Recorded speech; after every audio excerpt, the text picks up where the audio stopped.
أعوذ بالله من الشيطان الرجيم بسم الله الرحمن الرحيم الرجال قوامون على النساء بما فضل الله بعضهم على بعض وبما أنفقوا من أموالهم فالصالحات قانتات حافظات للغيب بما حفظ الله واللاتي تخافون نشوزهن فعظوهن واهجروهن في المضاجع واضربوهن فإن أطعنكم فلا تبغوا عليهن سبيلا إن الله كان عليا كبيرا. An-Nisa ayat ke-35. Sebelum terjemah dan tafsir ayat ini saya sampaikan, saya telah menyebutkan sesuatu hal kemarin. Ada satu masalah yang berkaitan dengan pelafalan suatu kata. Saya telah menanyakan tentang Daud bin Husain. Saya membacanya sebagai Husain, namun saya bertanya, apakah ini bisa juga dibaca Hasin? Karena hal itu juga memungkinkan. Saya mendapatkan pesan dari Rabwah terkait Tahzibut Tahzib bahwa kata tersebut adalah Husain yang merupakan bentuk lebih kecil. Dengan kata lain, Husain kecil.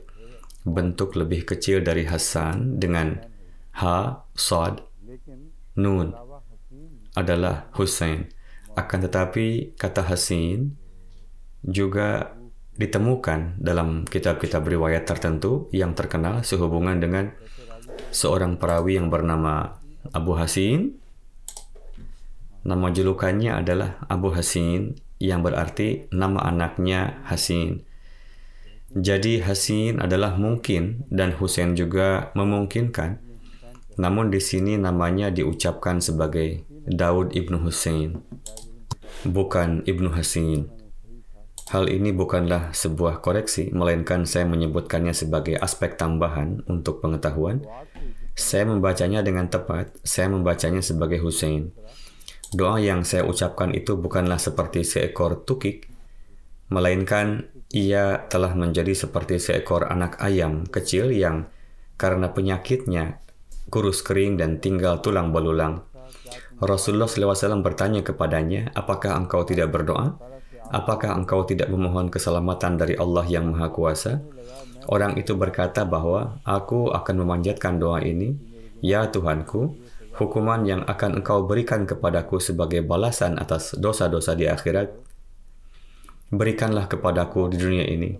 Mendengar hal ini, Rasulullah bersabda, Maha Suci Allah, engkau tidak akan mampu menanggung hukuman ini dan engkau juga tidak memiliki kekuatan untuk memikulnya. Dengan kata lain, meminta hukuman dari Allah adalah hal yang amat mengerikan. Kalian tidak akan sanggup menghadapinya dan tidak pula sanggup menanggungnya. Kenapa kalian meminta hal ini? Mengapa kalian tidak memanjatkan doa ini? Rabbana atina fid dunya hasanah wa fil akhirati hasanah wa qina adzabannar. Jadi mengenai doa yang saya sebutkan tadi, kita dapati di dalam hadis, yakni doa Rabbana atina adalah tepat dan telah sesuai dengan kata-kata ini.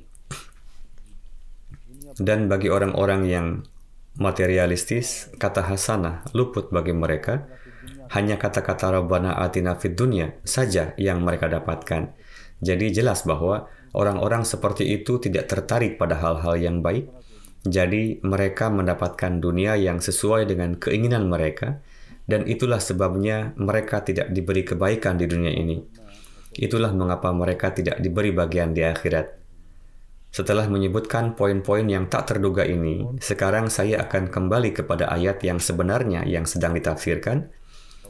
Laki-laki dijadikan qawwam atau pelindung atas perempuan. Apa arti kata qawwam? Ada banyak kemungkinan arti yang dapat diberikan. Itulah sebabnya saya akan meninggalkan terjemahan ini di satu sisinya.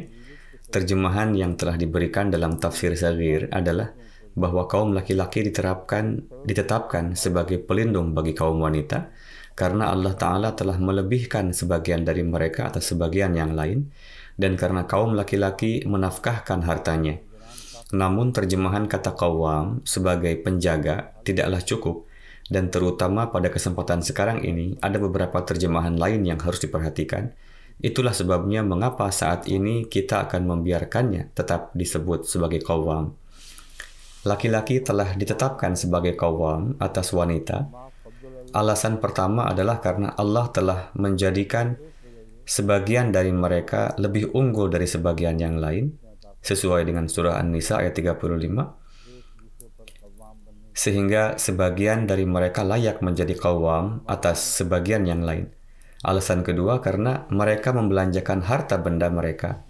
Alasan yang kedua ini secara khusus harus diingat, karena sebagai akibat dari mengabaikan aspek ini, banyak masalah rumah tangga yang muncul jika seorang suami menuntut hak untuk menjadi qawwam dan hidup dari penghasilan istri. Kedua hal ini tidak bisa berjalan bersamaan. Alasannya, salah satu bentuk kelebihan akan meniadakan kelebihan yang lain. Dalil yang telah ditetapkan adalah bahwa orang yang membelanjakan dan bertanggung jawab secara ekonomi, ia juga memiliki hak yang lebih tinggi dalam banyak hal. Jadi, makna qawwam yang sesuai dengan seseorang yang memiliki hak yang lebih tinggi didukung oleh dalil bima anfaqu min amwalihim.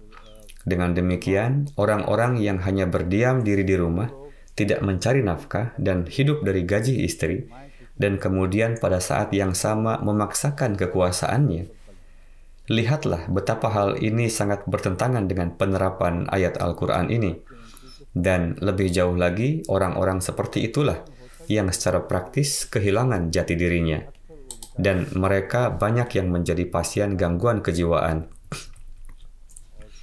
Terdapat banyak macam tipe orang. Beberapa orang bahkan melakukan ancaman dan ada beberapa orang yang merasa dipermalukan sehingga menarik diri dari masyarakat, dan ada beberapa istri yang sangat pengertian. Mereka menghadapi suaminya dengan cara yang sangat cerdas.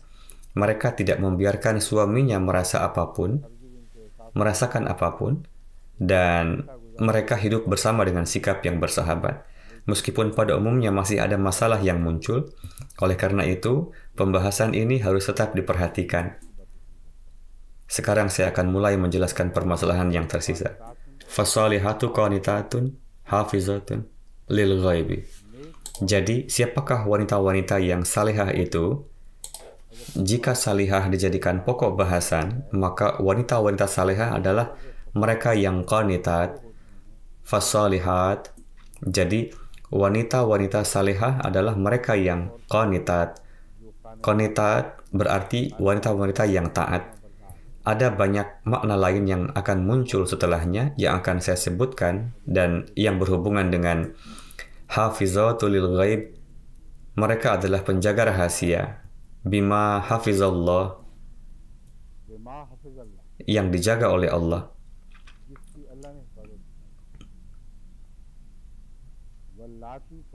Wallati takhafuna nusyuzahunna. Definisi salihat telah disebutkan. Setelah itu, tipe wanita lainnya telah disebutkan. Pertama-tama telah disebutkan tentang siapa para suami dan perilaku apa yang harus mereka lakukan terhadap istri mereka di rumah. Mereka harus menjadi pelindung istri mereka dan bertanggung jawab penuh dalam memperhatikan makan dan pakaian mereka. Kedua, siapakah para istri salihah yang harus diperhatikan dengan perlakuan yang baik ini? Mereka adalah orang-orang yang taat dan menjaga hal-hal yang telah Allah lindungi atau yang diperintahkan untuk dijaga.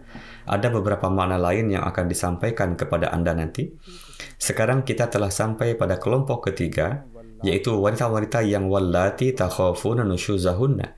Dan ada juga wanita-wanita lain yang selalu ada kecenderungan untuk melakukan pemberontakan, kekasaran, dan kekacauan.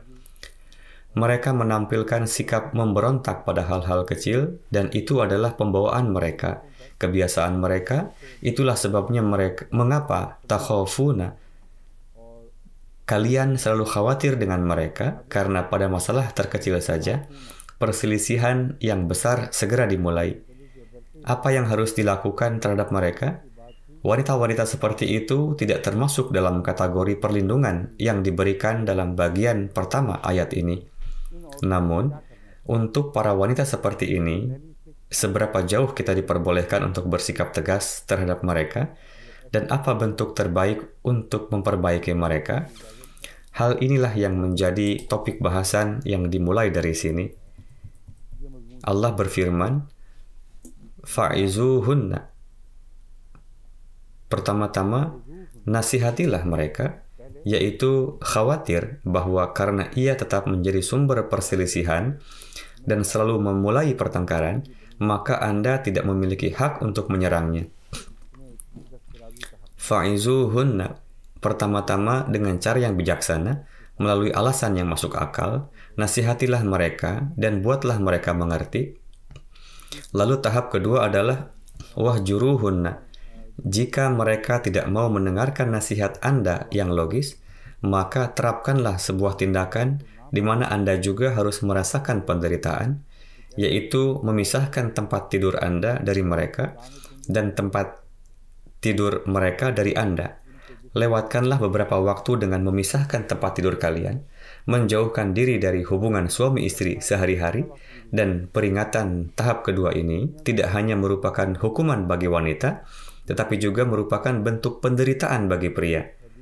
Wanita tersebut seringkali mungkin tidak berpikir bahwa ini adalah hukuman, karena memang mereka memiliki sifat kapat atau suka bertengkar. Saya sudah sebutkan sebelumnya bahwa saya tidak menemukan kata lain yang cocok selain kapat untuk wanita-wanita seperti itu. Kata kapati dalam bahasa Punjabi sangat cocok menggambarkan wanita seperti itu yang telah disebutkan dalam Al-Quran. Jadi apa yang seharusnya dilakukan terhadap wanita yang suka bertengkar?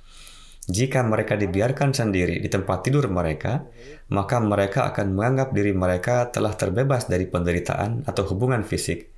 Namun tidak dilakukan lagi, itu adalah tanggung jawab Anda. Karena bagi setiap orang yang memutuskan bahwa istrinya telah melewati batas, adalah tidak diperbolehkan.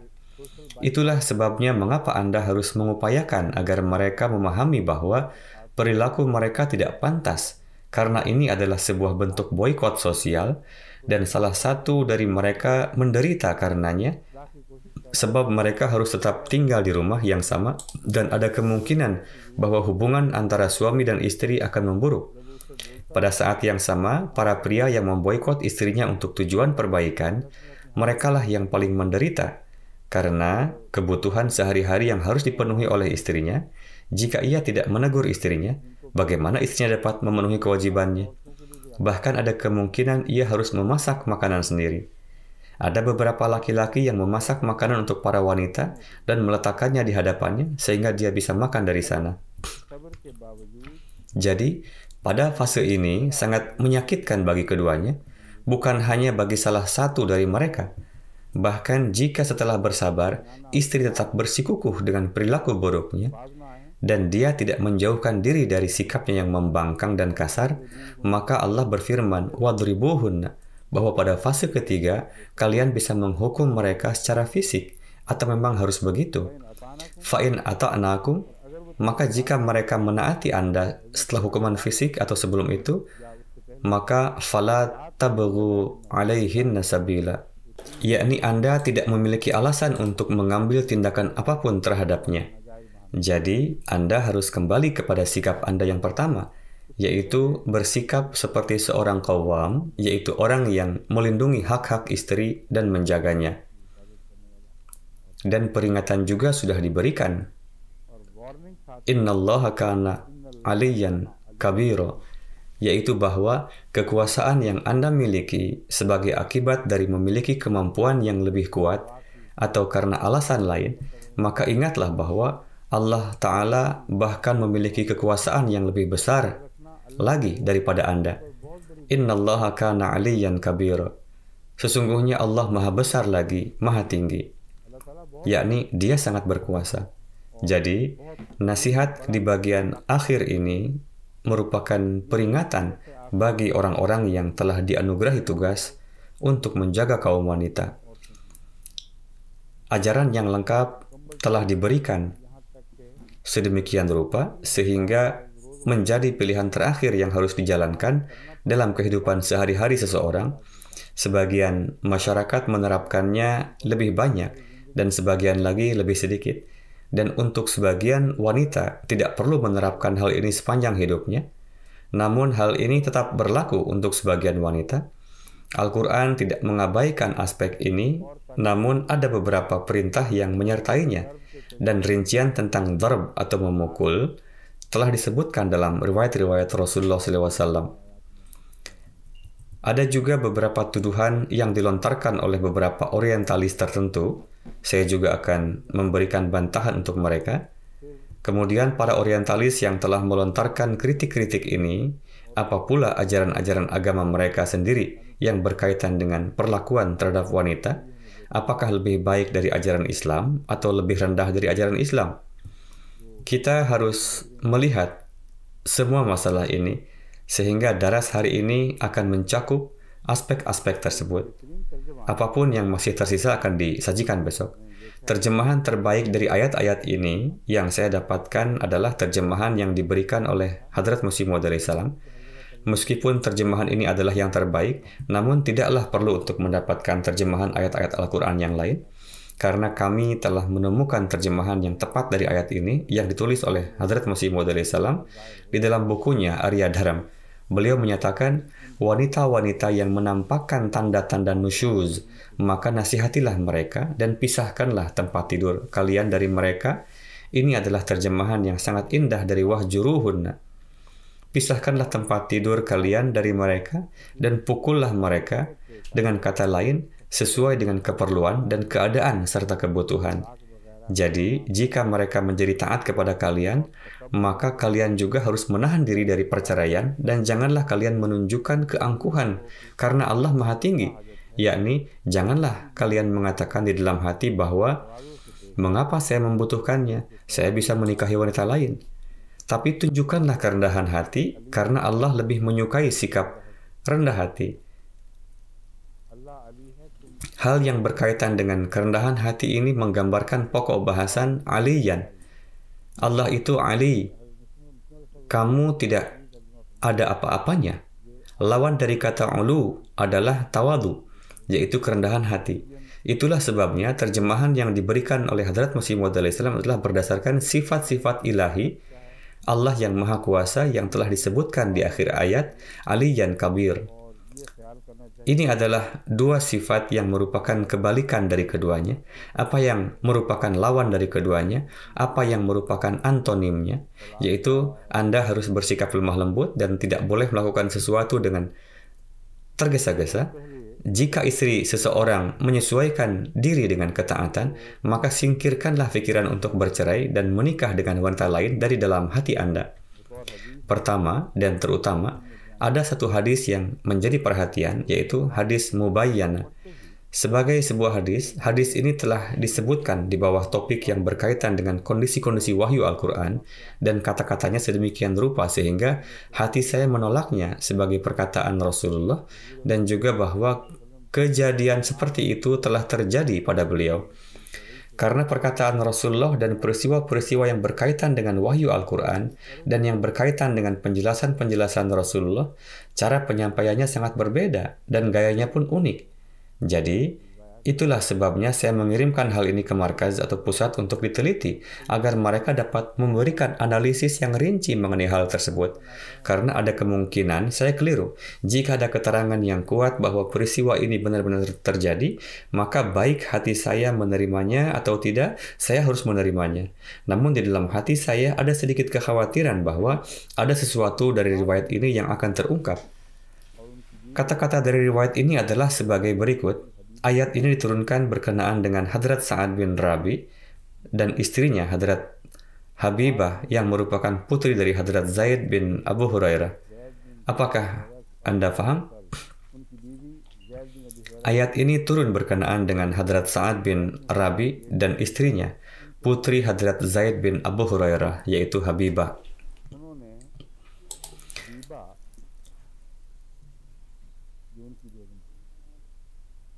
ketika terjadi suatu perbuatan tidak taat dari diri Habibah, Hadrat Sa'ad bin Rabi menamparnya. Kemudian ayahnya membawa Habibah bersama dengannya kepada Rasulullah dan berkata bahwa, apakah Huzur telah menikahkan putri saya dengan Sa'ad? Sa'ad telah menampar putri saya. Rasulullah bersabda bahwa ia mempunyai hak untuk membalas suaminya, yakni ia juga harus pergi dan menamparnya. Ketika ia hendak kembali bersama ayahnya dengan membawa petunjuk bahwa ia harus pergi dan menamparnya juga, Rasulullah memanggilnya kembali. Rasulullah menyatakan bahwa Jibril telah datang kepadaku dan Allah telah mewahyukan ayat ini kepadaku, Ar-rijalu qawwamuna 'alan nisa, yakni lupakanlah pikiran untuk menampar suamimu.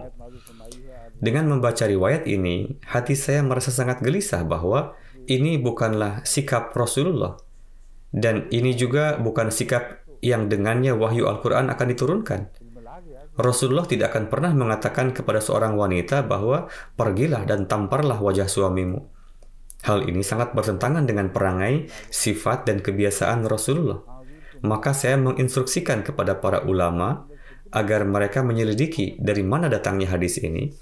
Jadi, atas hal ini, daftar yang dikirimkan oleh para ulama sangat mencengangkan.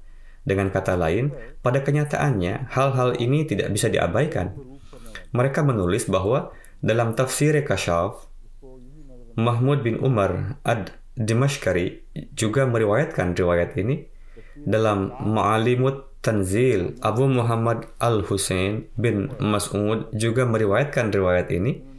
Dalam Majma'ul Bayan, Abu Ali al-Fazal bin al-Hasan at-Tabrasi juga meriwayatkan hadis ini, dan ia adalah seorang ahli tafsir Syiah. Dalam Aj-Jami'ul Ahkamil Quran, Abu Abdullah Muhammad bin Ahmad bin Abi Bakar juga meriwayatkan riwayat ini. Dalam Tafsirul Mazhari, Qazi Muhammad Sanaullah Usmani Panipati juga meriwayatkan riwayat ini.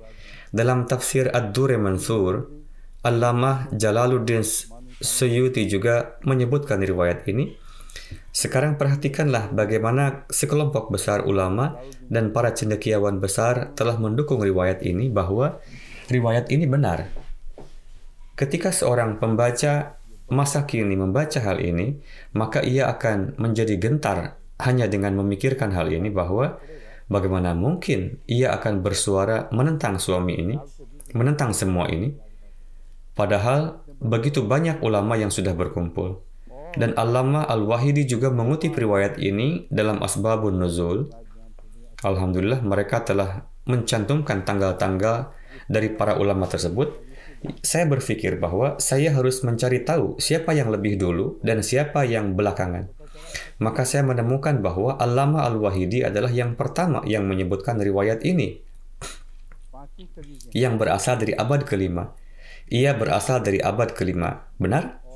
Dan semua kitab-kitab ini ditulis sesudahnya. Tidak ada satupun yang ditulis sebelum itu. Jadi kita bisa tahu bahwa hadis ini atau sesuatu yang disebut hadis ini pertama kali muncul pada abad kelima, sekitar tahun 400-an, dan selain Al-Wahidi tidak ada orang lain yang menulisnya. Semua orang yang datang setelah Al-Wahidi telah menirunya dan terus mengutipnya secara membabi buta, dan akibatnya sebuah kelompok besar para ulama berkumpul. Semua ahli tafsir datang setelahnya. Jadi timbul pertanyaan, dari mana Allamah Al-Wahidi menemukan hadis ini setelah 500 tahun? Yang merupakan hadis yang sangat penting. Apa yang dilakukan hadis tersebut selama ini, dan di mana ia berkelana? Di mana ia bersembunyi? Jadi, semua keadaan ini dengan jelas menggambarkan bahwa ini adalah masalah yang meragukan dan dalam masalah yang begitu penting, di mana sebuah hadis disajikan sebagai penjabaran dari Al-Quran, disebutkan untuk mendukung kondisi-kondisi wahyu Al-Quran. Di situ masalah yang tidak lengkap disebutkan berkenaan dengan hadis yang dicatat oleh seseorang setelah 500 tahun, yang bahkan bukanlah sebuah kitab hadis, melainkan sebuah kitab yang berkaitan dengan kondisi-kondisi wahyu Al-Quran. Dan semua ulama menerimanya. Dan dengan melihat berkumpulnya para ulama, mereka merasa terhormat karena telah mengatakan hal ini. Namun, jika masalahnya berakhir pada hal ini, maka hal itu masih dapat diterima. Ada hal lain yang menggelikan yang telah ditemukan yang sekarang akan saya sajikan di hadapan Anda. Allamah Ibnu Hajar yang terkenal dengan nama Asqalani, beliau menulis sehubungan dengan Hadrat Sa'ad bin Rabi yang telah disebutkan sebagai perawi dari riwayat ini bahwa kejadian dengan Hadrat Sa'ad bin Rabi di mana beliau menampar istrinya dan ayahnya membawanya kepada Rasulullah. Ingatlah ini, beliau menulis sehubungan dengan kehidupannya yang juga ditulis oleh Maqatil bahwa ayat Ar-Rijalu Qawwamuna 'alan Nisa turun berkenaan dengannya.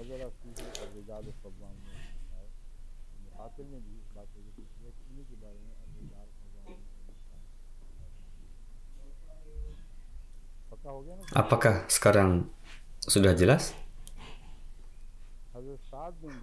Hadrat Sa'ad bin Rabi adalah sahabat yang memiliki kecintaan yang luar biasa kepada Rasulullah SAW.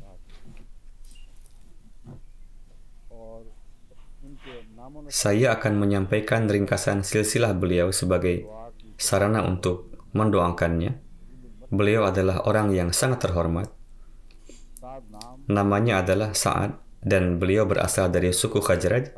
Silsilahnya adalah sebagai berikut: Sa'ad bin Rabi bin Amr bin Abi Zuhaib bin Malik bin Imra'ul Qais bin Malik dan lain-lain.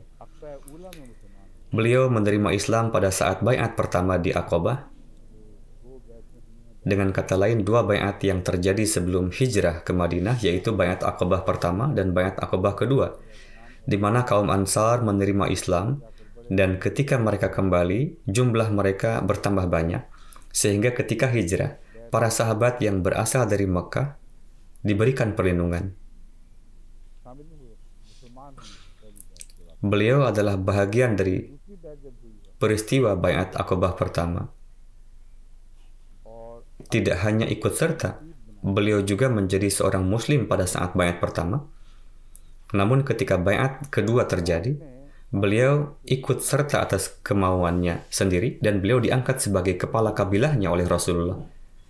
Ekspedisi-ekspedisi yang diikuti oleh Hadrat Sa'ad, di dalamnya beliau menunjukkan antusiasme dan ketulusan yang luar biasa terhadap saudara muhajirinnya, Hadrat Abdurrahman bin Auf, yang tidak dapat ditemukan dalam lembaran-lembaran sejarah manapun. Semua sahabat Ansar, sahabat yang tinggal di Madinah, memberikan separuh harta, bangunan, dan tanah mereka kepada kaum muhajirin. Namun selain itu, Hadrat Sa'ad juga memberikan salah satu istrinya. Kemarin di mana saya telah menyebutkan bahwa mereka menceraikan istri mereka, padahal seharusnya saya tidak mengatakan itu, melainkan mereka mengajukan cerai yang tidak diterima. Kenyataannya tidak ada talak yang diberikan. Hadrat Sa'ad bin Rabi adalah orang pertama yang membuat tawaran ini, bahwa ketika semua yang lain dibagikan, maka saya akan menceraikan satu istri, sehingga Abdurrahman dapat menikahinya. Pada saat itu, Hadrat Abdurrahman bin Auf adalah seorang yang sangat miskin dan dalam kondisi yang susah, namun beliau tetap kaya di dalam hatinya. Beliau bersabda, "Semoga Allah Ta'ala memberkati keluarga dan harta kalian. Saya tidak membutuhkannya. Tunjukkan saja di mana pasarnya." Oleh karena itu, Hadrat Abdurrahman bin Auf adalah orang besar yang telah saya sebutkan sebelumnya bahwa beliau telah memerdekakan 60.000 orang budak. Beliau memiliki keahlian yang luar biasa dalam bidang perdagangan, sehingga dengan cepat beliau menjadi orang yang sangat kaya. Bahkan tidak salah jika kita menyebutnya sebagai jutawan atau miliarder menurut ukuran sekarang. Kita menemukan banyak kejadian menarik terkait keputusan-keputusan bijaknya dalam berdagang. Inilah Sa'ad bin Rabi yang terkait dalam persaudaraan dengan Hadrat Abdurrahman bin Auf. Beliau ikut serta dalam perang Uhud, dan dalam perang tersebut dengan semangat yang tinggi dan pengabdian yang luar biasa, beliau mengorbankan nyawanya demi Rasulullah Sallallahu Alaihi Wasallam.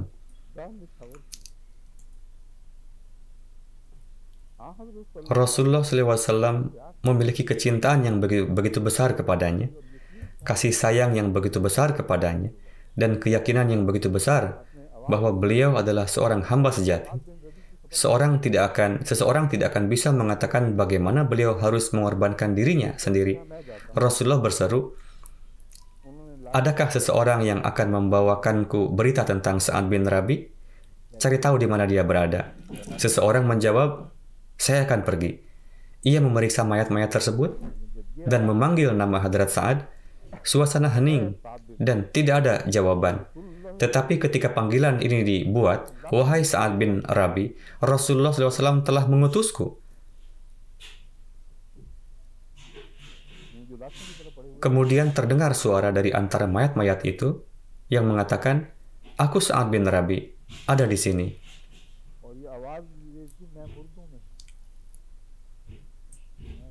Oleh karena beliau terbaring seperti mayat, maka beliau tidak memiliki kekuatan untuk berbicara. Dan beliau berkata, "Aku berada di antara mayat-mayat.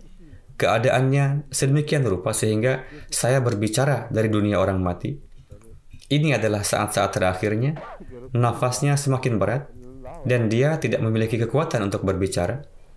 Namun, bahkan dalam kondisi yang paling rapuh ini, beliau berhasil mengatakan hal ini sebelum wafat, sampaikanlah salamku kepada Rasulullah dan katakanlah kepada kaum Ansar, karena beliau adalah seorang Ansar, bahwa jika Allah melarang Rasulullah SAW terluka dan terbunuh, lalu jika ada di antara kalian yang masih hidup nanti, maka dengan wajah seperti apakah kalian akan menghadap Allah? Karena pada malam Aqabah, kalian telah berikrar, telah berbaiat akan mengorbankan diri demi Rasulullah SAW. Adapun perawi dari peristiwa ini bernama Ubay bin Ka'ab yang berdiri di sisi Hadrat Rasulullah. Ketika ruh Hadrat Sa'ad meninggalkan jasadnya, ketika Hadrat Ubay, jika ini adalah nama yang benar, menyampaikan hal itu kepada Rasulullah, Rasulullah bersabda, "Semoga Allah Ta'ala mengasihi beliau. Baik semasa hidup maupun setelah wafatnya, beliau senantiasa menjadi seorang yang selalu mendoakan Allah Ta'ala dan Rasulnya." Pada saat pemakaman, 2 orang dikuburkan dalam satu liang lahat. Kharjah bin Zaid bin Abi Zuhair yang merupakan paman dari pihak ayah Hadrat Sa'ad dimakamkan bersama Hadrat Sa'ad. Sebagaimana mereka hidup bersama di dunia, mereka pun disatukan di dalam kubur mereka. Nah, riwayat ini kelihatannya tidak ada hubungannya dengan masalah yang sedang dibahas. Namun ketika saya menjelaskan masalah ini, maka Anda akan faham. Perang Uhud terjadi pada tahun ke-3 Hijriah, dan surah An-Nisa, di mana ayat yang sedang dibahas dalam tafsir ini turun setelah tahun ke-3 Hijriah, dan setelah selesai pada tahun ke-5 atau ke-7 Hijriah. Turunnya ayat ini dimulai setelah hijrah tahun ke-3 dan selesai pada hijrah tahun ke-5 dan ke-7. Jadi syuhada yang telah syahid sebelum turunnya ayat ini dan mencapai derajat yang tinggi, sehingga tidak ada ruang untuk meragukan catatan sejarah tentang kesyahidannya. Bagaimana mungkin setelah turunnya ayat Al-Quran ini, ia menampar wajah istrinya? Apakah beliau dilarang Allah kembali dari akhirat untuk memberikan tamparan ini? Dan kemudian seluruh kejadian di mana Habibah ditampar, ayahnya membawanya kepada Rasulullah, dan beliau berkata bahwa kembalilah dan tamparlah Sa'ad bin Rabi di wajahnya. Naluri manusia tidak akan pernah bisa menerima hal-hal seperti itu terjadi. Dan hal ini telah terbukti secara kebetulan, yang saya tidak mengerti mengapa para ulama di masa lalu tidak memperhatikannya. Ketika kita mengamati aspek sejarah dari hal ini secara keseluruhan, maka skenario ini menjadi suatu hal yang mustahil karena ayat ini turun setelah kesyahidan beliau radhiyallahu anhu, dan dinyatakan bahwa keadaan turunnya ayat Al-Quran ini adalah karena Hadrat Sa'ad bin Rabi menampar wajah istrinya. Inilah keadaan riwayat-riwayat yang sampai kepada kita, yang sebagian orang menerimanya secara membabi buta karena terpengaruh oleh para ulama tertentu. Itulah sebabnya, seperti yang telah saya sebutkan, akhlak Rasulullah telah bersinar melalui Al-Quran yang tidak memerlukan hadis sebagai pendukungnya. Ini adalah kitab yang terbuka, dan seperti halnya Al-Quran, akhlak Rasulullah tetap terjaga. Bahkan jika seorang ulama besar mengatakan sesuatu yang bertentangan dengan akhlak Rasulullah, maka janganlah kalian menerapkan sikap seperti itu, di mana kalian menganggap bahwa kalian memiliki hak untuk menolak segala sesuatu sesuai dengan penilaian dan sifat kalian. Tetapi kalian harus mulai melangkah dengan hati-hati. Kalian harus segera menyelidiki masalah ini sebelum menerimanya sebagaimana adanya, karena sifat Rasulullah yang diilustrasikan oleh Al-Quran merupakan bukti yang meyakinkan bahwa segala sesuatu yang bertentangan dengan hal itu harus dilihat dengan penuh kehati-hatian.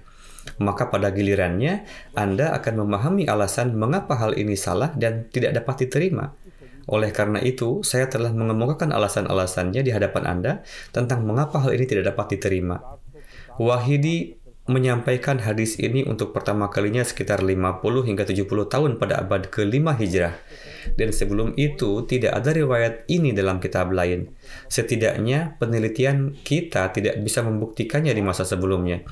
Para ulama yang belakangan mulai mengutip Wahidi secara membabi buta, dan lahirlah sebuah kelompok yang mulai menyajikan riwayat ini.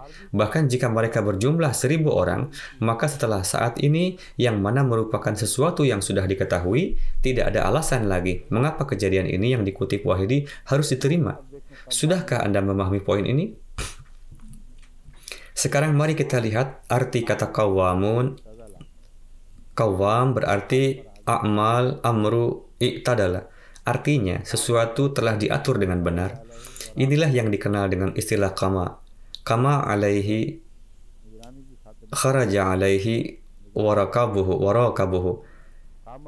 Dia berangkat untuk mengawasi sesuatu dan mengawasinya. Kamar rajulu mar'ata, manaha wa kama bisya'niha.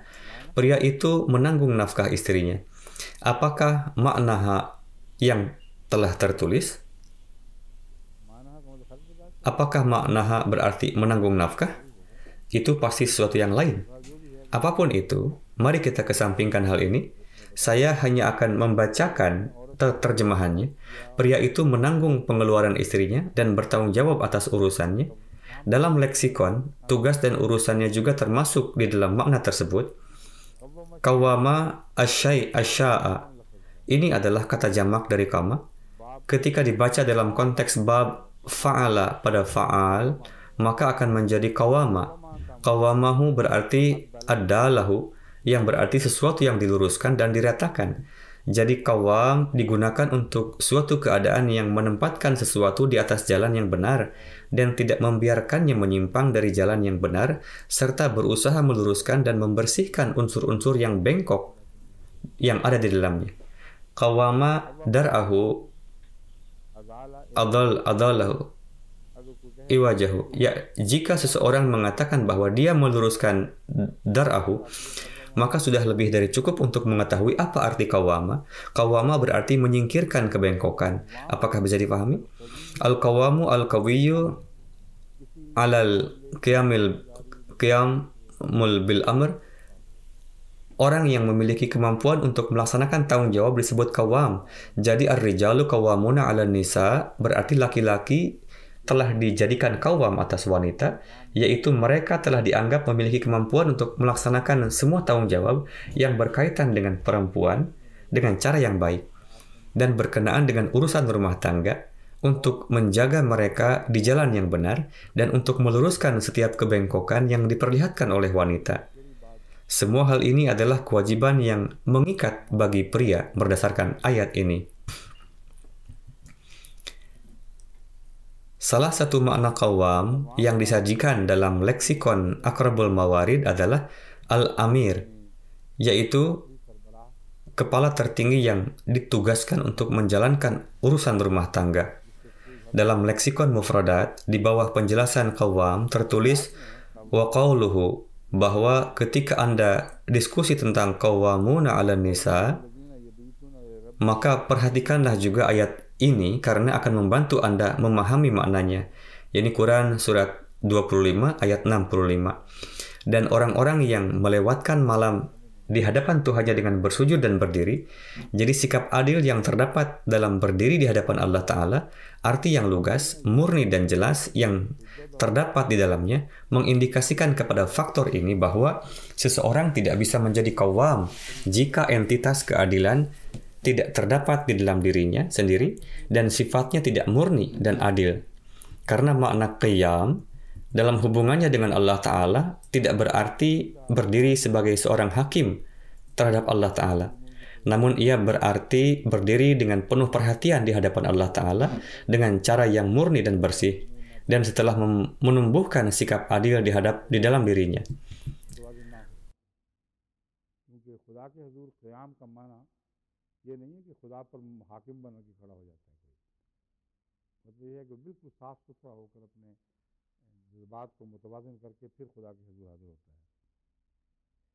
Wal qiyamu fil ayataini jam'u qa'imin wa mil murad li syai qawluhu.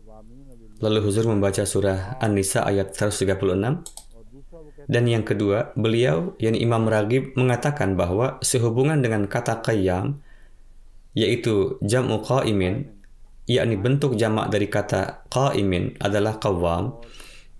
Dalam hal ini, ingatlah firman Allah Ta'ala yang berbunyi, Kunu qawwamina lillahi syuhada'a bil qisti. Ayat ini menjelaskan dengan sangat baik tentang apa arti dari qawwam. Demi Allah, berdirilah sebagai qawwam, syuhada'a bil qist, dengan memberikan kesaksian yang penuh keadilan. Dengan demikian, kata qawwam merujuk pada keadilan yang sempurna. Dengan kata lain, keadilan yang tidak memberikan ruang bagi kesalahan, dan menjadi saksi dalam arti bahwa ia adalah pengawas bagi dirinya sendiri dalam hal keadilan, dan juga pengawas bagi orang lain dalam hal keadilan. Makna-makna ini terdapat di dalamnya. Kemudian ia, atau Imam Raghib, menyatakan bahwa ingatlah firman Allah Ta'ala, Afaman huwa qa'imun ala kulli nafsin bima kasabat ay hafizullah, yakni kemudian dia yang mengawasi setiap jiwa akan mencatat apa yang diusahakannya. Dalam hal ini, makna dari ayat tersebut adalah ay hafizullah. Dengan kata lain, dia juga menjadi pengawas bagi mereka atau jiwa-jiwa. Apapun yang mereka lakukan, dia adalah pengawas dan penjaga mereka. Oleh karena itu, beliau mengatakan bahwa qiyam digunakan untuk mura'at, pertimbangan, dan penjagaan. Berkenaan dengan qanitat, di dalam Aqrabul Mawarid tertulis bahwa qanata, yakni dia salat. Kita memanjatkan doa di rakaat ketiga dalam salat witir yang disebut doa kunut. Sedangkan kunut sendiri berarti doa. Qanitatun merujuk kepada para wanita yang berdoa. Ini bisa menjadi salah satu terjemahannya. Selain menjadi taat, makna-makna ini juga harus diingat. Tidak berbicara atau menghentikan ucapannya dan menjadi diam dikarenakan rasa hormat. Juga dikenal sebagai qanata. Contoh yang telah diberikan mengenai hal ini adalah Quran Surat Al-Baqarah ayat 239. Wa qumu lillahi qanitin.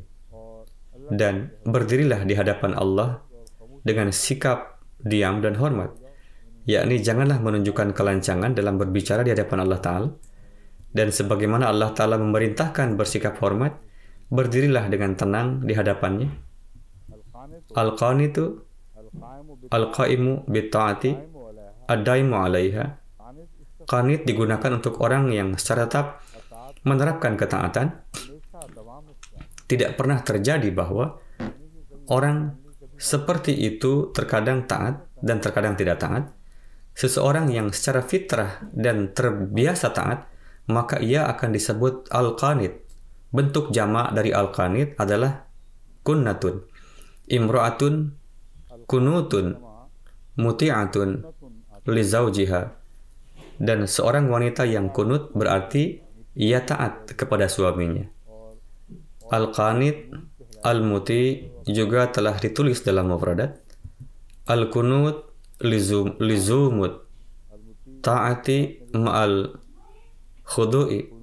Hadrat Imam Raghib menulis bahwa ketika al-kunut diucapkan, maka di samping ketaatan, kerendahan hati juga menjadi bagian darinya.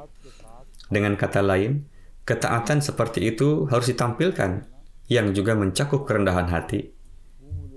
Ini adalah pokok bahasan dari Qumu lillahi qanitin yang telah diuraikan oleh Hadrat Imam Raghib. Madaji iddaja wada'a jambahu alal ardi. Isdaja'a pada dasarnya berarti berbaring di atas lantai dengan posisi miring. Namun ini tidak selalu berarti berbaring di lantai. Itulah sebabnya tempat tidur dan tempat di mana seseorang beristirahat disebut madja, madaji, jamaknya.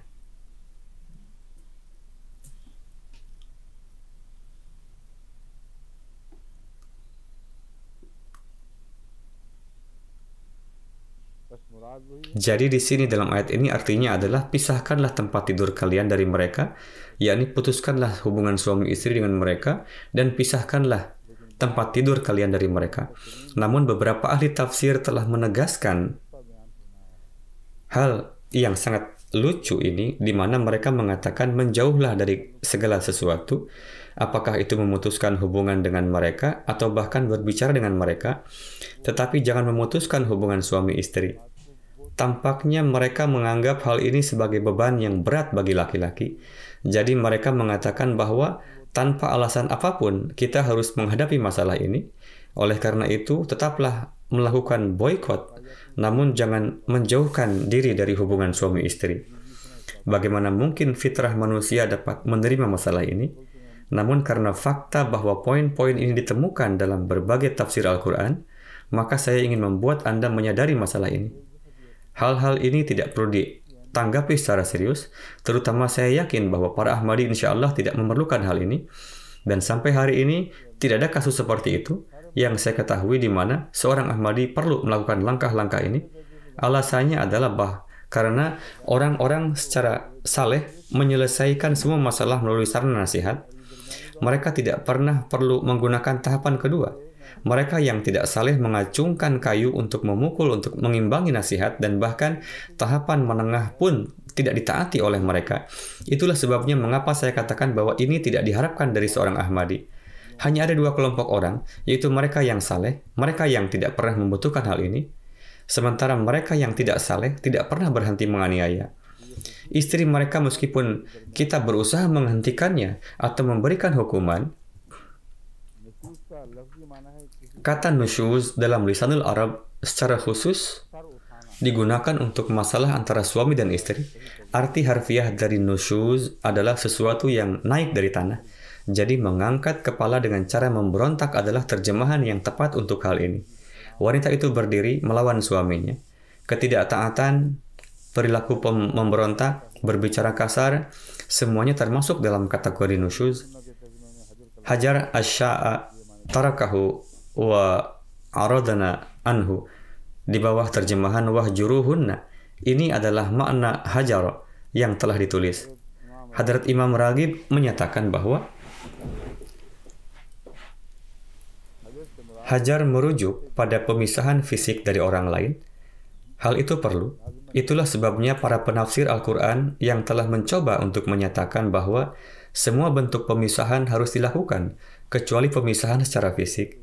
Kata hajar dalam bahasa Arab bahkan tidak mengizinkan hal ini. Jadi bentuk pemisahan pertama yang Hadrat Imam Raghib sebutkan adalah pemisahan secara fisik. Lebih jauh lagi yaitu tidak berbicara dan menjadi putus asa. Semua hal ini tetap dipertahankan dalam kata hajar. Dan sebagaimana beliau selalu menyebutkan perintah-perintah Allah, yakni ayat-ayat Al-Quran, ketika menyampaikan beliau bersabda, ingatlah perintah ini, Quran Surat 25 ayat 31, dan Rasul akan berkata, wahai Tuhanku, inna qaumi ittakhadhu hadzal Qur'ana mahjura. Dan Rasul akan berkata, wahai Tuhanku, sesungguhnya kaumku telah memperlakukan Al-Quran ini sebagai sesuatu yang ditinggalkan.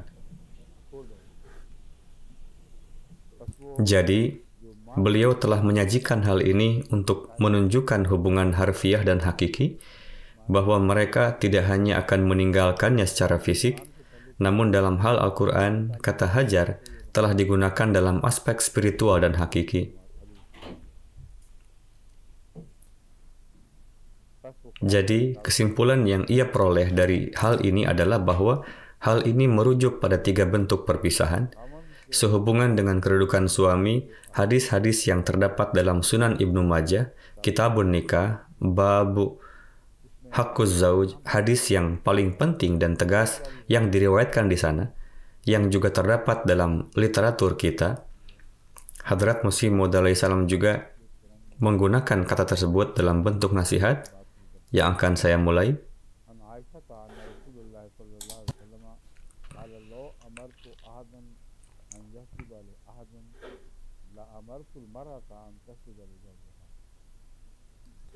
Jika aku memerintahkan seseorang untuk bersujud di hadapan orang lain, maka aku akan memerintahkan wanita untuk bersujud di hadapan suaminya.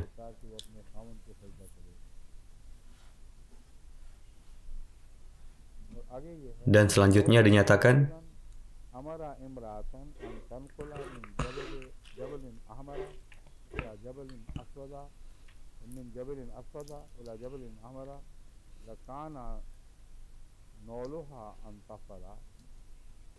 yakni jika seorang suami berkata kepada istrinya untuk berlari dari Gunung Merah ke Gunung Hitam, kemudian berlari dari Gunung Hitam ke Gunung Merah, maka wajib baginya untuk mengikuti perintah tersebut, atau dengan kata lain, wajib baginya untuk melakukan hal tersebut.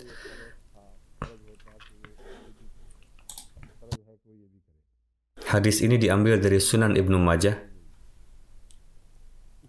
Berkenaan dengan riwayat ini, hal yang perlu diperhatikan adalah kata-kata "Lau amartu ahadan". Rasulullah SAW tidak akan memberi perintah dalam hal apapun karena beliau itu ditugaskan, dan syariah atau hukum ilahi diwahyukan oleh Allah Ta'ala, di mana Rasulullah menyampaikannya kepada orang lain. Jadi, kata-kata "lau amartu ahadan" tidak bisa diterjemahkan dengan cara lain kecuali seandainya saya yang memberi perintah, maka saya juga akan mengatakan hal ini. Namun, perintah tertinggi adalah dari Allah, dan Allah tidak memberikan perintah kepada seseorang untuk bersujud di hadapan orang lain. Dan lebih jauh lagi, saya mendapati bahwa hal ini, yaitu berlari dari satu gunung ke gunung lain, bertentangan dengan watak Rasulullah. Oleh karena itu, salah seorang perawi mungkin mengarang contoh tersebut dari dirinya sendiri dan menambahkannya ke dalam riwayat, karena bagian pertama dari riwayat ini ditemukan dalam perkataan para wali, namun masalah yang berkenaan dengan gunung-gunung tidak ditemukan dalam nasihat-nasihat sehari-hari para wali, meskipun itu merupakan bagian dari hadis.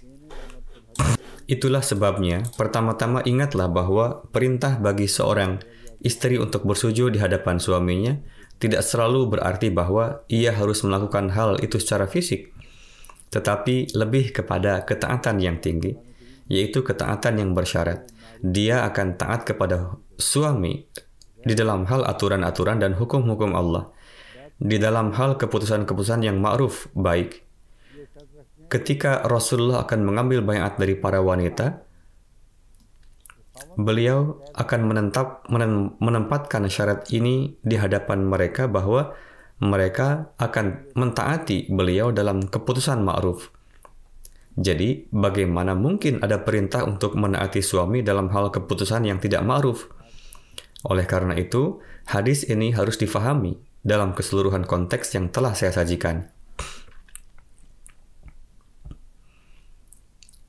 Artinya, sejauh memungkinkan bagi seorang wanita untuk menaati suaminya, ia harus melaksanakan kewajibannya tersebut.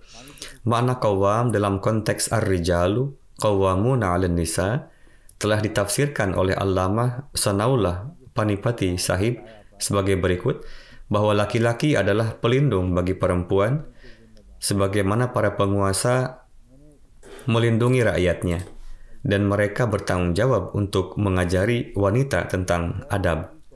Sebelumnya saya telah menguraikan dengan panjang lebar tentang hal ini bahwa tidaklah tepat untuk memisahkan kata ini dari ajaran Islam sehari-hari dan menyorotinya karena dalam setiap sistem ada seseorang yang dijadikan sebagai pemegang otoritas.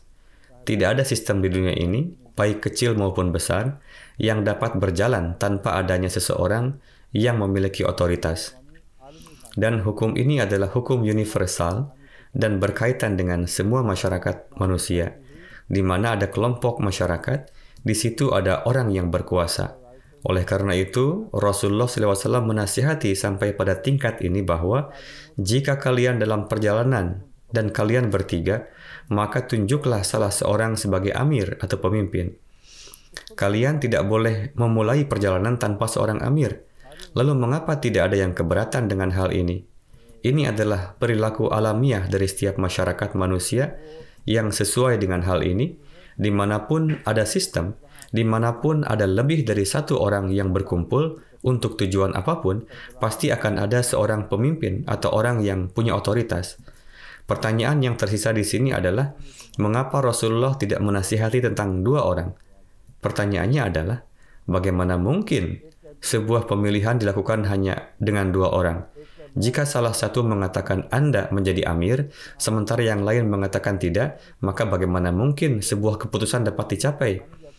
Jika yang satu mengatakan bahwa saya adalah amir, sementara yang lain mengatakan bahwa saya adalah amir, maka keputusan apa yang dapat dicapai?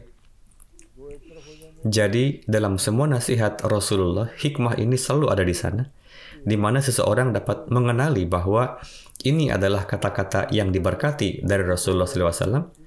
Jika Rasulullah telah menyebutkan 3 orang, maka tidak diragukan lagi bahwa ketiga orang itu akan dapat mencapai suatu keputusan. 2 orang harus bersama-sama dan 1 orang sendirian. Seseorang tidak boleh menyebut nama dirinya sendiri dalam hal apapun. Jadi, 2 orang yang berkumpul haruslah bersama dalam mengambil keputusan. Dan ini adalah suatu kemungkinan yang tidak masuk akal, yang akan tetap ada bahwa 2 orang yang bersama-sama akan saling berselisih. Jika orang pertama menunjuk orang kedua, sementara orang kedua menunjuk orang pertama, maka apa yang akan dilakukan oleh orang ketiga? Jika kita menilai hal ini, maka orang ketiga pada akhirnya harus memilih salah satu dari pendapat mereka, karena dalam pemilihan, Islam melarang seseorang untuk mengajukan namanya sendiri. Itulah sebabnya permasalahan ini tidak dapat dilanjutkan lebih lanjut tanpa ada penyelesaian. Ini baru sebatas dugaan. Jika ada 3 orang, maka masalah ini tidak diragukan lagi, harus diselesaikan. Jadi bagi seorang pria yang dijadikan sebagai qawwam adalah sebuah tuntutan alamiah yang tidak ada pengikut agama ataupun orang yang tidak beragama yang memiliki hak untuk keberatan. Jika ada satu kelompok, maka harus ada seorang walinya, dan masalah perwalian tidak hanya untuk wanita, bahkan dia adalah wali untuk seluruh anggota keluarganya, dan seorang wanita adalah penjaga rumah di bawah suami. Jadi, masalah wewenang ini terus beralih dari satu orang ke orang lain dalam bidang pekerjaannya masing-masing. Dalam sebuah kelompok besar terdapat seorang pemimpin, di bawahnya ada pemimpin lain, kemudian ada pemimpin ketiga, dan seterusnya. Itulah mengapa ketika Anda berbicara dengan seorang non-muslim di sini, Anda tidak perlu merasa rendah diri. Ini adalah hukum yang sudah berlaku di dunia yang tidak akan pernah bisa diubah oleh siapapun. Dimanapun hukum ini diubah, maka kekacauan dan anarki akan terjadi. Dalam tafsir Ar-Rijalu Qawwamuna 'alan Nisa, Hadrat Khalifatul Masih yang pertama radhiyallahu anhu menyatakan, ayat ini sangat disukai oleh para pria yang sudah menikah. Kalimat ini begitu indah dan tepat. Maksudnya, karena setiap orang memiliki keinginan dan khususnya kaum pria ada bahwa mereka harus mengatur kaum wanita, maka Hadrat Masih Maud alaihissalam menyatakan bahwa ayat ini adalah ayat yang paling disukai oleh mereka. Artinya, mereka tidak memberi perhatian kepada ayat-ayat yang lain. Setiap kali ada tanggung jawab yang dibebankan kepada mereka, mereka mengabaikannya. Namun mereka lebih memilih ayat ini. Terkadang ada sebagian orang yang mendengar sesuatu yang menyenangkan bagi mereka dan mereka biasanya menginginkan agar setiap orang mencatatnya, tetapi mereka tidak memperhatikan tanggung jawab yang lain. Ini adalah pengalaman menarik yang terjadi dalam kehidupan sehari-hari. Ibu mertua saya, Hadrat Ammatus Salam Begum, memiliki seorang pembantu. Pada suatu ketika ia jatuh pingsan atau tampak seperti pingsan, maka semua orang berlari menolongnya. Ada yang mengatakan agar ia menghirup bau parfum yang menyengat. Ada juga yang mengatakan agar ia ditampar untuk membangunkannya. Beliau mendengarkan semua orang dengan terdiam. Ibu mertua saya, Apa Ammatus Salam, mengatakan, bawakan dia minuman, susu, dan sebagainya. Jadi ketika matanya terpejam, dia berkata, sayang sekali tidak ada yang mendengarkan apa yang dikatakan sang menantu perempuan. Artinya, perhatikan apa yang dia katakan, semua orang memberikan solusi mereka sendiri, jadi ini adalah hal yang sama, bahwa mereka yang telah menikah memberikan perhatian penuh terhadap masalah ini, karena ini adalah kepentingan mereka. Mereka mengabaikan hal-hal lainnya. Inilah hikmah yang terkandung dalam satu kalimat ini. Hadrat Khalifatul Masih yang pertama radhiyallahu anhu memiliki gaya yang sangat menarik dalam berbicara. Beliau membuat pernyataan yang sangat cerdas, namun ketika kalian merenungkannya, maka kalian akan menyadari bahwa kalimat itu penuh dengan hikmah. Beliau menarik perhatian kepada kelemahan manusia, sehingga Anda juga harus memberikan perhatian kepada hal-hal yang menjadi tanggung jawab Anda. Dalam penjelasan kata nusyuzahunna, beliau menyatakan, kamu khawatir akan sifat buruk mereka, yakni kekasaran dan ketidaksopanan mereka. Nasihatilah mereka, kemudian pisahkanlah mereka dari tempat tidurmu. Allah Ta'ala telah secara spesifik menjelaskan hubungan antara pria dan wanita. Adalah kewajiban laki-laki untuk memperbaiki mereka atau perempuan, sehingga mereka menjadi saleh dan taat. Para sufi mengatakan bahwa seseorang adalah rajul atau maskulin, sementara nafs adalah feminin. Orang yang beriman adalah orang yang menasihati wanita tersebut. Dengan kata lain, ia memperbaiki dirinya sendiri. Ini adalah sebuah anekdot dari para sufi yang dapat Anda kesampingkan. Titik fokusnya di sini adalah bahwa seorang pria harus menggunakan nasihat dan harus mengajarkan mereka perbaikan. Artinya hal-hal yang di dalamnya mereka perlu melakukan perbaikan, mereka harus diberitahu mengapa mereka perlu melakukan perbaikan dalam hal ini dan itu. Huzur radhiyallahu anhu telah menerjemahkan hafizat sebagai mereka yang menjaga rumah, kekayaan, dan kehormatan, yakni ia menjaga segala sesuatu.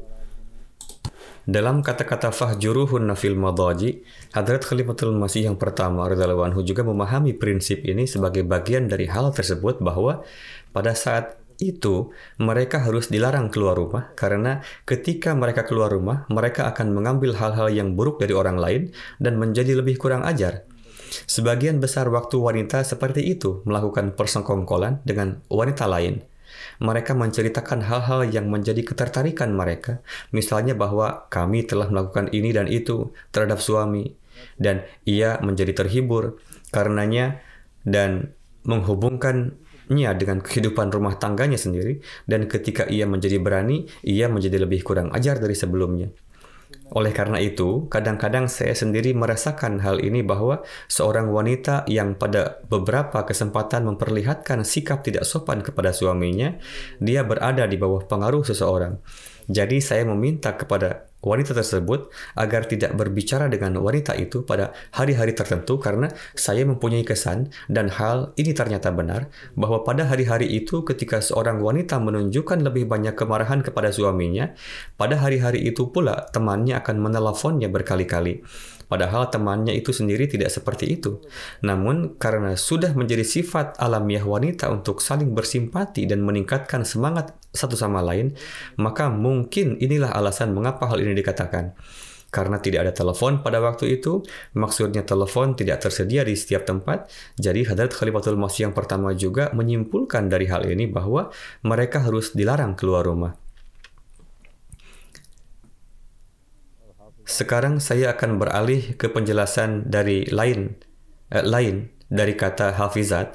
Ada satu hadis yang telah diceritakan oleh banyak ahli tafsir Al-Quran. Mereka mengatakan bahwa alasan dari supremasi laki-laki adalah karena fakta bahwa mereka memiliki keunggulan atas perempuan dalam hal penciptaan mereka. Allah Ta'ala telah mengajarinya kecerdasan yang sempurna, manajemen yang baik, dan lain-lain. Ini adalah komentar mereka sendiri. Ada satu hadis yang dikutip oleh seorang penulis Syiah, Tuan Syed Makbul Ahmad Dhelwi, yang menulis bahwa di dalam buku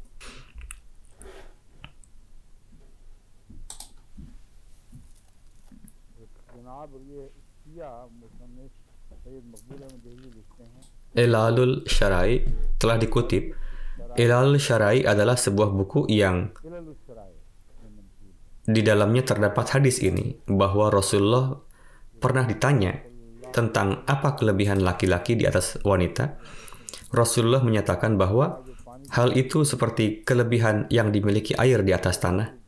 Nah, ini pun tampaknya merupakan sesuatu yang dibuat-buat dan dikarang-karang. Dan cara periwayatan hadis ini sangat lemah dan tidak jelas.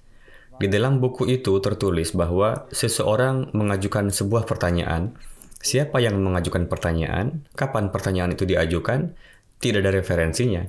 Sekarang saya akan sampai pada penjelasan sebagaimana yang disampaikan oleh Hadrat Imam Razi. Allah Ta'ala telah menyatakan hafizatul lil ghaib, yaitu bahwa mereka menjaga rahasia-rahasia suami-suami mereka. Jadi, jika hafizatul lil ghaib dibaca secara keseluruhan, lalu apa yang dimaksud dengan hal tersebut? Sehubungan dengan itu beliau menulis, pertama, para wanita yang memenuhi hak suami mereka. Beliau mengatakan bahwa sebelum ini, dalam kata qanitat, para wanita yang menunaikan hak-hak Allah telah disebutkan. Mengingat para qanitat telah disebutkan oleh para mufassir secara umum sebagai orang-orang yang taat kepada suami mereka, namun menurut Hadrat Imam Razi, hubungan yang sebenarnya dari kata qanitat adalah dengan Allah Ta'ala. Mereka adalah orang-orang yang berdoa kepada Allah Ta'ala, dan mereka adalah orang-orang yang berdoa dengan penuh kerendahan hati di hadapannya. Dan mereka adalah orang-orang yang konsisten dalam salatnya di hadapannya, serta taat. Beliau mengatakan bahwa jika makna ini yang digunakan untuk qanitat sebagai makna yang dapat diterima dan benar, maka itu berarti mereka adalah orang-orang yang menunaikan hak-hak Allah, kemudian mereka menunaikan hak-hak suami. Hafizat adalah hak-hak yang dimiliki seorang suami atas istrinya, yang dijaga oleh istrinya. Dan makna hafizatul lil ghaib adalah bahwa perilaku mereka sangat dapat dipercaya, sehingga dengan adanya atau tidak adanya suami, tidak ada pengaruh negatif yang berpengaruh pada sifat mereka dalam menjaga rahasia suami. Di depan suami mereka, mereka memelihara nilai-nilai yang telah menjadi amanah bagi mereka. Dan bahkan ketika suami mereka tidak ada, mereka tetap menjaga nilai-nilai tersebut dengan cara yang sama seperti ketika sang suami ada di rumah. Allamah Alusi menulis bahwa hafizatul lil ghaib ay yahfazna anfusahunna wa furujahunna fi hali ghaibat azwajahinna. Itu adalah makna yang sama bahwa meskipun suami tidak ada, mereka menjaga harta suami yang dipercayakan kepadanya, dan mereka juga menjaga kehormatan mereka yang merupakan amanah dari suami.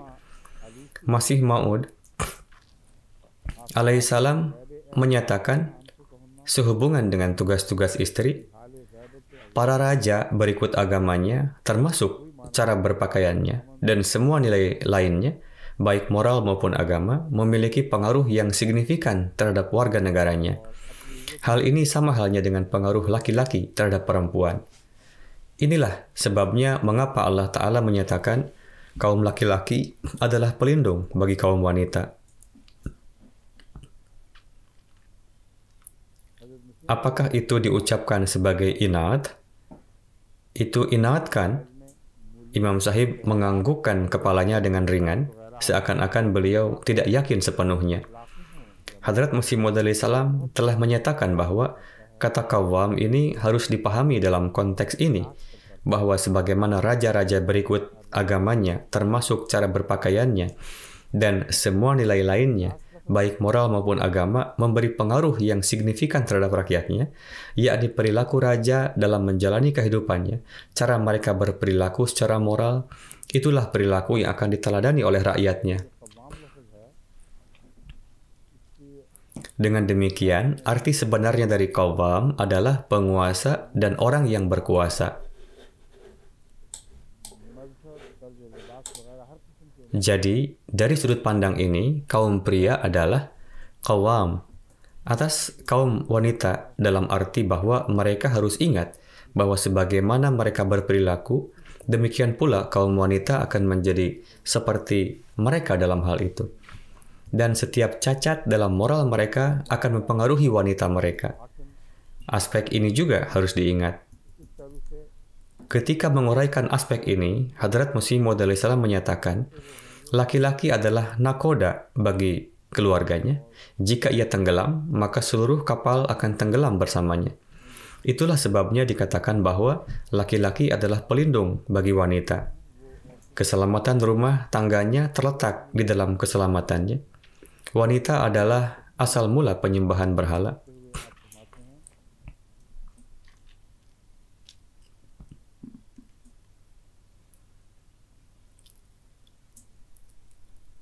Karena secara alamiah, mereka memang senang berhias.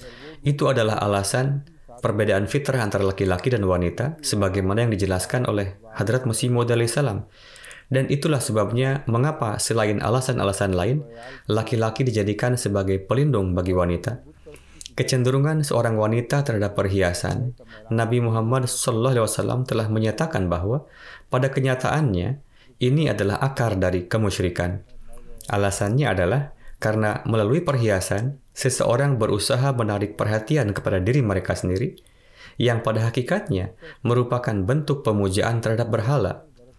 Para penyair akan menyebut orang-orang yang mereka cintai sebagai berhala, dan seberapapun mereka tampil dengan berhias, alasan mendasar di baliknya adalah karena mereka ingin disembah. Mereka tidak perlu menarik orang ke arah mereka dengan niat buruk. Wanita-wanita yang berhias dengan maksud buruk dan kemudian keluar ke publik, perilakunya benar-benar berbeda. Mereka dapat dengan mudah dikenali. Namun, di antara para wanita saleha, pergi keluar rumah dengan berhias dan tampil dengan penampilan yang menarik adalah sebuah tuntutan alamiah yang sangat berarti. Itulah sebabnya dalam kaitannya dengan cadar, saya selalu menekankan bahwa jika Anda bersikeras untuk mengenakan jilbab secara minimal, maka jangan keluar ke publik sampai mengenakan lipstik dan berhias sepenuhnya. Kemudian, dengan penampilan yang sederhana dan wajah yang bersih, Anda dapat keluar rumah dengan menutupi diri Anda dengan baik. Namun dari mana hal ini muncul sehingga pada saat yang sama lipstik dipakai, bedak digunakan, dan parfum dipakai yang menjadi daya tarik dan kemudian wajah tidak ditutupi? Jika kalian tidak ingin menutupi wajah kalian, maka janganlah berhias seperti yang mereka lakukan di zaman jahiliyah, di mana setelah itu akan dibenarkan keluar tanpa menutup wajah. Namun sayangnya di dalam masyarakat barat, para wanita dari timur khususnya, meskipun mereka menutupi kepala mereka dengan kerudung, namun mereka memperlihatkan bentuk membuka diri dengan menonjolkan kecantikan mereka. Beberapa juga mengenakan burka, tetapi sangat ketat, sehingga bentuk tubuh mereka terlihat dan kemudian menjadi suatu hal yang lebih banyak memperlihatkan sesuatu daripada menyembunyikannya. Jadi, poin yang ditekankan oleh Hadrat Masih Maud alaihissalam ini sangat penting, bahwa di dalam kecenderungan wanita terhadap perhiasan, terdapat akar kemusyrikan dan syirik, dan ada di dalamnya. Dan lambat laun masyarakat seperti itulah yang praktis mulai menyembah wanita, yang mana wanita menampilkan dirinya dengan penuh perhiasan. Mereka mulai menganut faham seksisme, di mana wanita tidak mau setiap pria menyentuhnya. Mereka mengatakan kepada para pria bahwa kalian harus tetap berada di tempat kalian dengan pelayan dan penyembah kami. Sudah lebih dari cukup untuk hanya menyembah kami, namun para pria tidak lagi menyembah mereka karena pada kenyataannya, mereka bukanlah Tuhan, sehingga mereka mulai berperilaku bebas terhadap wanita. Jadi, semua kekacauan ini muncul sebab akibat dari kecerobohan tersebut. Hadrat Masih Maud alaihissalam menyatakan bahwa, perhatikanlah, wanita adalah akar dari pemujaan berhala. Lihatlah bagaimana hal ini merupakan poin yang sangat mendalam terkait psikologis yang disebutkan oleh Hadrat Masih Maud alaihissalam ketika menjelaskan ayat ini. Karena mereka secara alamiah menyukai perhiasan, dan inilah sebabnya penyembahan berhala dimulai dari kaum wanita. Hadrat Masih Maud alaihissalam telah menyebutkan bahwa para wanita adalah orang yang mengawali penyembahan berhala. Saat ini saya tidak mengetahui fakta sejarah mana yang dimaksud oleh Masih Maud alaihissalam ketika beliau mengatakan hal tersebut, namun pasti ada alasan di baliknya yang tidak saya ketahui. mereka juga bersifat kurang berani, dan Hadrat Masih Maud Islam juga menyebutkan hal ini dalam konteks bahwa mereka lebih condong kepada pemujaan berhala. Di bawah tekanan kesulitan sekecil apapun, mereka mulai merasa cemas di hadapan sesama makhluk. Dengan kata lain, ini adalah bentuk kemusyrikan yang belum sempurna yang terdapat dalam diri mereka. Terlepas dari kerasnya penderitaan, orang-orang yang berpikiran kuat terhadap dan tetap berpegang teguh pada keyakinan mereka. Akan tetapi, jatuh berlutut dan memohon bahwa Tuhanlah yang membuat kita menderita lebih banyak terjadi pada wanita daripada pria. Ini adalah kenyataan yang tidak dapat disangkal oleh siapapun. Di samping itu, Hadrat Masih Maud Islam menyatakan bahwa oleh karena itu, orang-orang yang sepenuhnya berada di bawah pengaruh wanita mereka, lambat laun akan mewarisi sifat-sifatnya. Dengan demikian, di antara kejahatan-kejahatan masyarakat, hal ini juga merupakan poin penting yang perlu diperhatikan. Para wanita yang meninggalkan rumah mereka dalam keadaan tidak peduli dan mempercantik diri mereka dan hanya peduli dengan fakta bahwa mereka harus terlihat sangat cantik dan menarik, jika suami mereka tidak membuktikan diri mereka sebagai kawam atas para wanita tersebut dan tidak mengatakan kepada mereka bahwa hal itu dilarang, jika kalian tidak mau mengenakan jilbab, maka dalam keadaan apapun, kalian tetap harus menjaga esensi jilbab. Dan oleh karena itu, kalian tidak boleh meninggalkan rumah kalian seakan-akan kalian adalah sumber daya tarik dan pusat perhatian.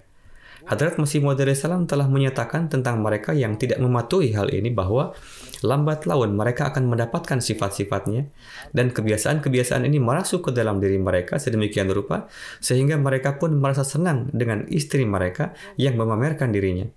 Dan kebiasaan ini sedemikian rupa sehingga melahirkan kebiasaan kotor yang juga dikenal dengan sebutan doyusi, orang yang hidup dari pelacuran istrinya. Dan hasil dari ketidaksopanan, Anda akan melihat banyak orang seperti itu. Dan merupakan fakta yang mengejutkan bahwa bagian yang seharusnya tidak ada orang-orang seperti itu, mereka justru terlihat sebagai mayoritas di sana.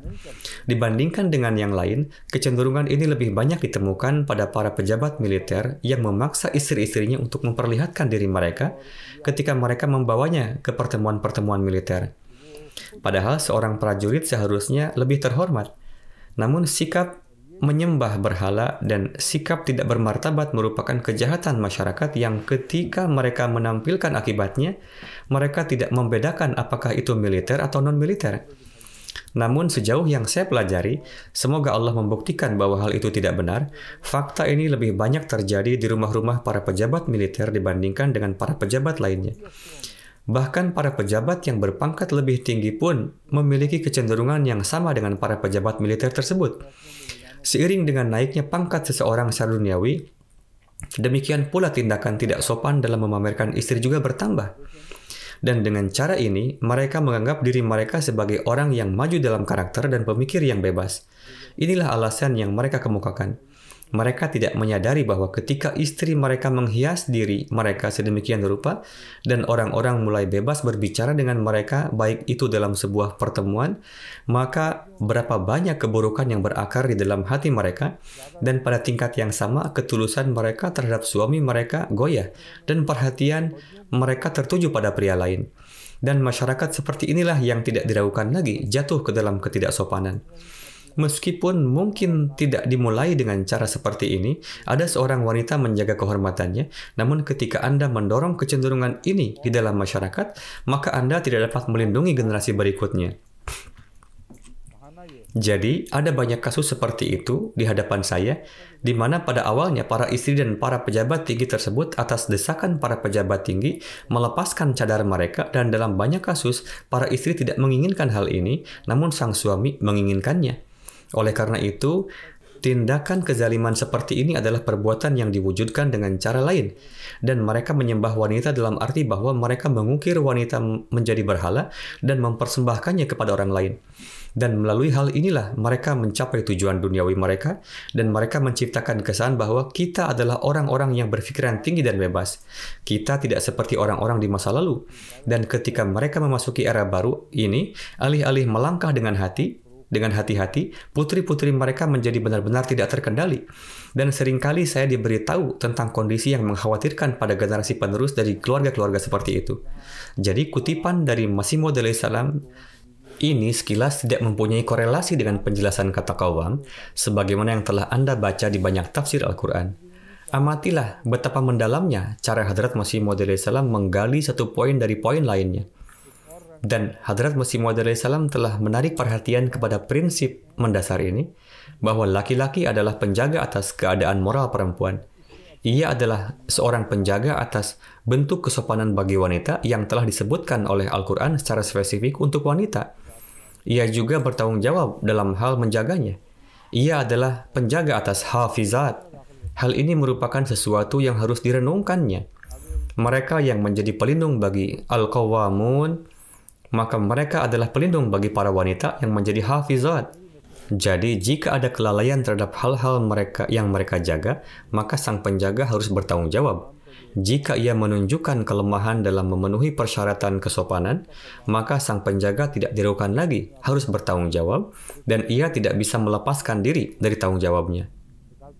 Hadrat Masih Maud salam menyatakan alasan lain bahwa inilah sebabnya mengapa laki-laki dianugerahi kemampuan yang lebih besar daripada wanita. Orang terkagum-kagum pada manusia modern saat ini yang bersikeras pada kesetaraan gender. Terkait ini juga telah saya sampaikan berkali-kali dan menegaskan bahwa laki-laki dan wanita memiliki hak yang sama. Biarlah orang-orang ini mengumpulkan pasukan wanita dan mengirim mereka ke medan perang dan melihat sendiri hasilnya. Apa yang terjadi di sana dan kebingungan apa yang muncul pada saat itu. Di mana mayoritas tentara terdiri dari laki-laki, di sana para wanita juga melakukan tugas mereka dengan sebaik-baiknya. Hadrat Masih Maud salam tidak mengatakan seperti itu. Namun beliau mengatakan bahwa tinggalkanlah kaum pria dan lihatlah hasil dari mengumpulkan pasukan wanita. Apakah hasilnya akan sama atau berbeda? Bagaimana seorang wanita yang sedang hamil dapat melaksanakan tugasnya di medan perang? Ini adalah isyarat yang disampaikan oleh Hadrat Masih Maud salam di sini. Masih banyak kelemahan-kelemahan lain yang mereka miliki, maka tidak perlu mereka menunjukkan sikap pengecut. Bahkan ini adalah tuntutan keseharian yang di dalamnya terdapat beberapa hari yang tidak memungkinkan. Dan mereka bertanya kepadamu tentang haid. Katakanlah, haid itu adalah sesuatu yang memudaratkan. Ia adalah masa yang tidak menyenangkan baginya. Bagaimana ia akan berperang di medan perang dalam masa seperti itu? Oleh karena itu, para pria harus menjaga mereka karena kemampuan mereka lebih unggul.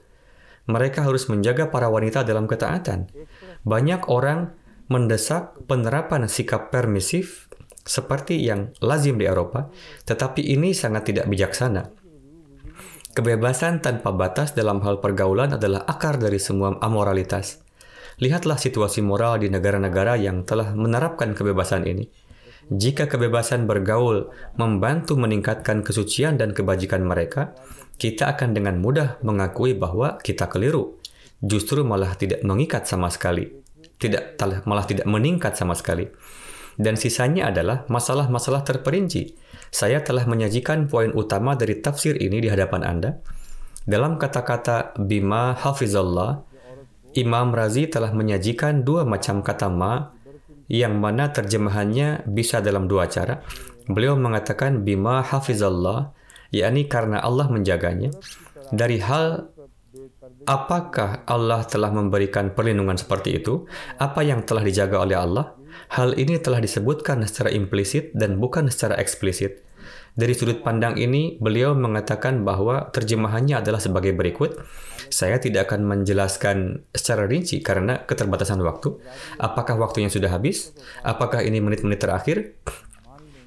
Inilah salah satu alasan mengapa wanita harus menjaga, mengapa mereka harus menjadi hafizat. Alasannya adalah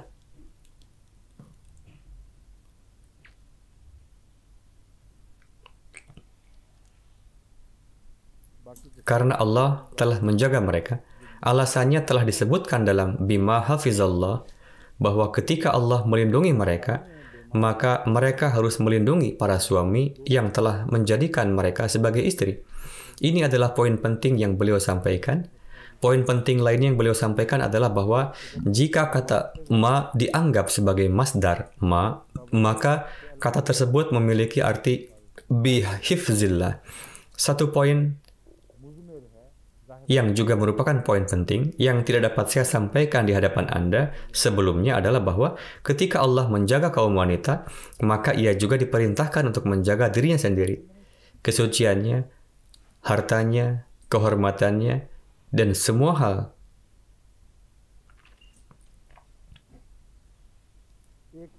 di mana Allah Ta'ala telah menganggapnya sebagai sesuatu yang harus dijaga, yaitu ia diperintahkan untuk menjaga dirinya sendiri, maka ia harus tetap menjadi hafizah atas hal-hal tersebut di rumah suaminya. Dengan kata lain, di mana Allah telah menyatakan bahwa hal-hal tersebut harus dijaga dalam kaitannya dengan seorang wanita, maka dia juga harus menjadi orang yang menjaga hal-hal tersebut. Ini adalah salah satu maknanya.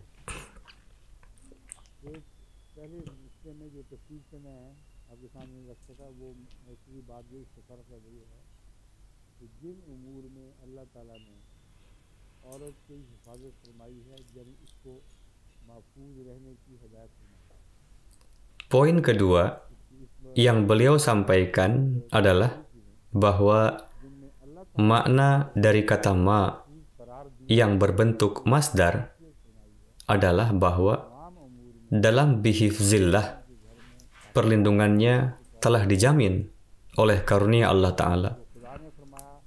Jika Allah Ta'ala tidak memberikan perlindungan apapun, maka dia tidak dapat melindungi dirinya sendiri.